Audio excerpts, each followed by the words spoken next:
দিরাশ্রম সড়ক, জয়দেবপুর দিরাশ্রম সড়ক। এইমাত্র একটা দুর্ঘটনার খবর আমরা পাইলাম। ঠিক ছোটদারা স্কুলের দক্ষিণ পাশেই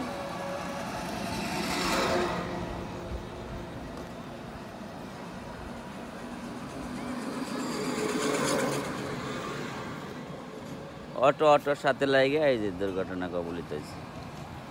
এবার রেললাইনের পাশে গর্তের মধ্যে পড়ে গেছে।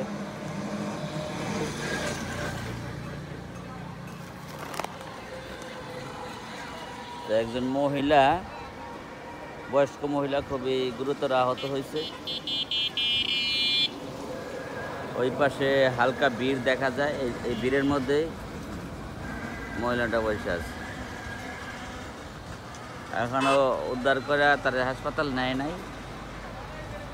লোকজন মহিলার দৃশ্য দেখতেছে। তবে স্থানীয়রা জানাইছে অটো চালক পলায়ে গেছে, গাড়ি ফালাইতেই